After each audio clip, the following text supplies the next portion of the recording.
سعودی عربیہ اور اماراتی جو لیڈرز ہیں ان کے حوالے سے کہ وہ ہمیں پیسے تو دے دیتے ہیں لیکن کافی ترسا کر ہمیں پیسے دیتے ہیں. لازمی سی بات ہے بھائی ان کے پیسے ہیں, وہ اپنی مرضی سے دیں گے, ان کو کیا پڑی ہوئی ہے کہ یار پاکستان ہے. تو مطلب یہ ساری چیزیں, کیونکہ کچھ عرصہ پہلے میں نے آپ کو پہلے بھی بتایا تھا کہ یہاں پہ ہماری چلتی تھی سعودی عربیہ میں, یو اے ای میں, ایون کویت میں, یہاں پہ ہماری بات سنی بھی جاتی تھی اور اس کو امپورٹنس بھی دی جاتی تھی.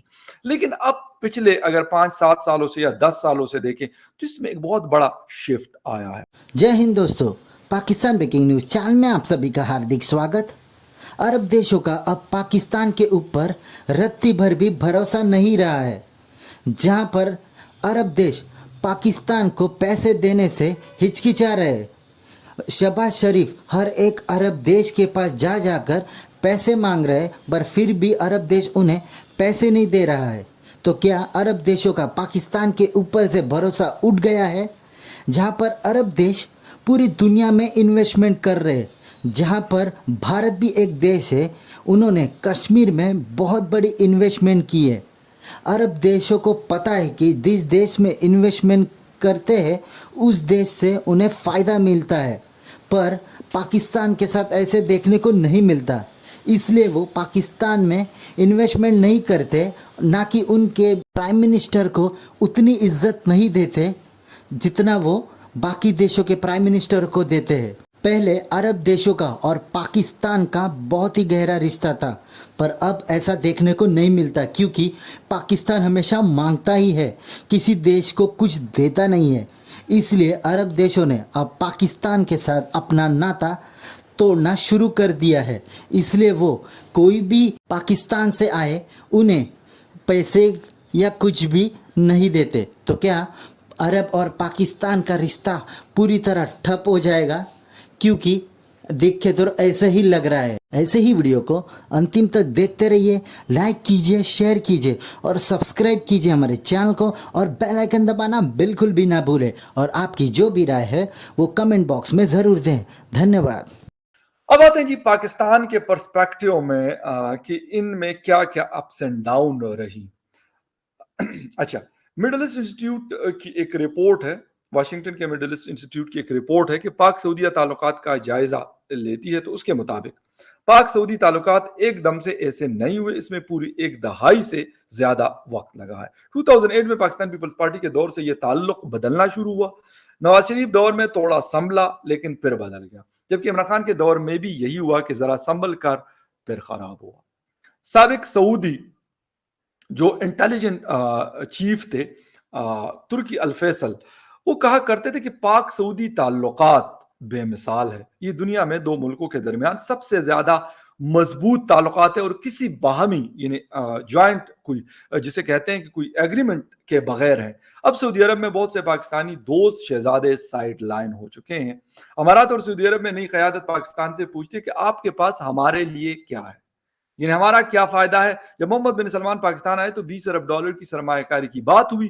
وہ ایک بڑے وفد کے ساتھ پاکستان پہنچے, لیکن بدقسمتی سے پاکستانی نہ تو اس آفر کو سمجھے نہ اس کے لیے تیار تھے.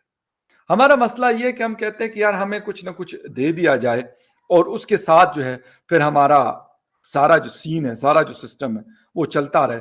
تو اب دنیا ایسا نہیں سوچتی اور دنیا ایسا نہیں کرتی. اچھا, انویسٹمنٹ جو ہمیشہ پروفٹ کے پیچھے ہی جاتا ہے. انویسٹمنٹ ایسے نہیں ہے کہ مطلب کہیں پہ بھی جا کے لوگ انویسٹ کر لیں گے. ہمارے پاس کیا ایسا آئیڈیا ہے کہ جس پر کوئی 4 پیسے لگا دے؟ ہم کچھ نیا اور کچھ بڑا شروع بھی تو نہیں کرتے. کوئی نئے شہر بنائیے, نئے بندرگاہیں یعنی سی پورٹس شروع کریں, ریل کے ذریعے ملکوں کو ایک دوسرے سے جوڑے, اور کوئی بڑے ٹیکس فری اکنامک زون بنائے. کچھ بڑا سوچے اور بڑا کریں تو سعودی, اماراتی اور دنیا بھی پیسے لگانے آ جائے گی. بس سرمایہ کاری اور کمانے والا ماحول تو بنائے ذرا. لوگوں کو اندازہ ہی نہیں ہے کتنا برین ڈرین ہو رہا ہے. ہر کام کا آدمی یہ سوچ رہا ہے کہ جو مسوائے ان کے جن کے ملک سے باہر چلا جائے. سرمایہ نہایت تیزی کے ساتھ منتقل ہو رہا ہے. ابھی فگر سے نہیں آ رہے, فگر اس کے آئیں گے تو سرمایہ کاری کرنے کے لیے یہاں کون آئے گا؟ پی آئی اے کے شیئرز بیچنا چاہتے ہیں اور پرائیویٹ ادارے بیچنا چاہتے ہیں. وہ اب خدا بہتر جانے کہ وہ کس قیمت پہ بیچیں گے. اب اس کی کوئی یعنی शफाफ होने की ज़मानत तो है नहीं। तो एक लिहाज से ये कारोबारी दौर ही है। गैस के अलबत्ता ये है कि मुआहदे होने चाहिए और लॉन्ग टर्म मुआहदे होने चाहिए। अब देखिए वो मुआहदे सामने आते हैं तो फिर पता चलेगा। सही है। हारून साहब, क्या कोई ऐसी खबर भी है कि ये कतर वही है ना जहाँ स्टील मिल के पैसे रखे गए थे। दुबई में जो स्टील मिल बेची थी उसके पैसे कतर में रखे गए थे ना, आपको पता, ऊंटों पे भेजे गए थे पैसे। जी जी, एक खत भी वहां से आया था, कतरी खत। हारून साहब, आप बता सकते हैं कोई ऐसा मुआहदा शामिल है जो ज़रई अराजी से मुतालिक हो, पाकिस्तान के अंदर के लीज पे दी जा रही है या बेची जा रही है पाकिस्तान में? कोई ज़रई अराजी दी जाएगी। देखिए अब वो मुआहदा होगा तो पता चलेगा कि किस भाव दी जाती है, क्या उसकी टर्म्स कंडीशंस क्या होती हैं, कितने अरसे के लिए है। मैं तो आपको पता है इसका हामी हूँ, जो ज़मीन बेकार पड़ी हुई है वो किसी दोस्त मुल्क को दी जाए इस शर्त पे कि पानी की बचत होगी। पानी की बचत का तरीका भी मैंने आपसे अर्ज किया था, माहिरीन उसको ज़्यादा बेहतर बता सकते हैं, ज़्यादा बेहतर एक्सप्लेन कर सकते हैं।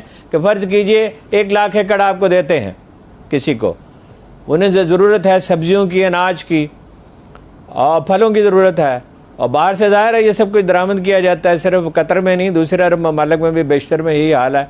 हत्ता कि मिस्र भी अपनी सारी ज़रूरतें ख़ुद पूरी नहीं करता, जहाँ हज़ारों साल से दरिया नील बह रहा है और वो बड़ा दुनिया के बड़े डैम्स में से एक डैम भी उन्होंने तामीर किया।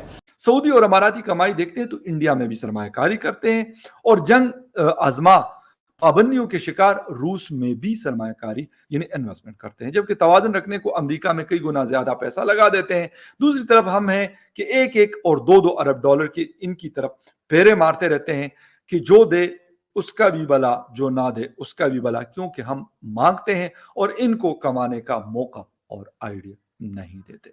अफसोस के साथ ये सारी वो चीजें हैं जिसकी वजह से हम जब से पाकिस्तान बना है तो हमने जिसे कहते हैं कि नजदीकी का फायदा ही सोचा है, मतलब जिसे कहते हैं कि लॉन्ग टर्म नहीं सोच रखते। ज्यादातर मौकों पे हमारा यही हुआ है कि हमने कभी सोचा हो कि यार ये लोग मतलब हिंदुस्तान के अंदर तो इन्वेस्टमेंट करते ही करते हैं, जो कश्मीर जिसको हमारा एक स्टांस है पाकिस्तान का, गवर्नमेंट का, कि जी डिस्प्यूटेड रीजन है कश्मीर, वहां पे एक बड़ी इन्वेस्टमेंट जो है यूएई की तरफ से आ रही है।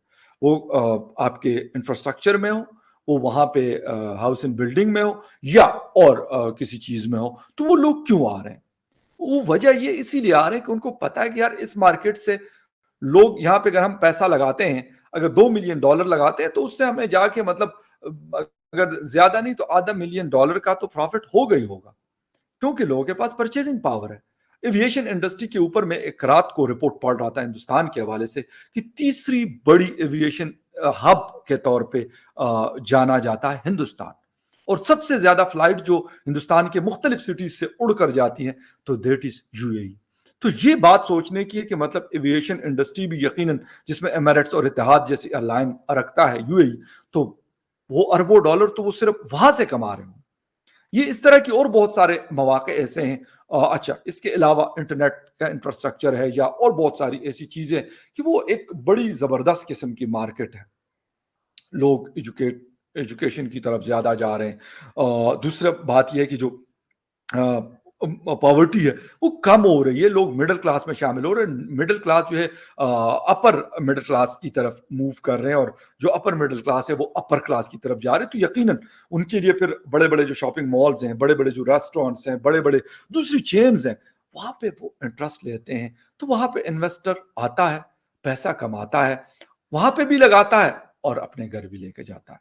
अफसोस के साथ कि हम आज तक हमारे सीपैक इकोनॉमिक जोन्स में से 9 इकोनॉमिक जोन्स हैं, जिसमें से एक मैं अक्सर जिक्र करता हूं कि मेरे गांव के पास वो बन रहा है, लेकिन अभी तक वहां पे भी एक स्टील मिल के अलावा कोई दूसरी चीज अभी तक नजर नहीं आ रही, और उसके भी बहुत सारे रीजंस हैं। और सबसे बड़ा जो मसला है वो एनर्जी क्राइसिस है कि उनके पास प्रॉपर इलेक्ट्रिसिटी अवेलेबल नहीं है। अगर शायद हो तो फिर कुछ ना कुछ हो। अच्छा, इसके साथ फिर उसके लिए शायद खैबर पख्तूनख्वा गवर्नमेंट ने कुछ यूएई में और इस तरह के कुछ एक्सपोज वगैरह किए हैं, लेकिन मुझे लगता है कि वो सिर्फ ये हुआ कि लोग यहाँ से 15, 20 या 30 या 50 लोगों का एक जिसे कहते हैं बड़ा डेलीगेशन गया और वहां पे घूम फिर के यूएई के मतलब सैर सपाटे किए, एंजॉय किया अपने ट्रिप को, اور بڑے بڑے ہوٹلز میں رہے, لیکن آن گراؤنڈ کوئی ایسی ایکٹیویٹی ہمیں نظر نہیں آتی.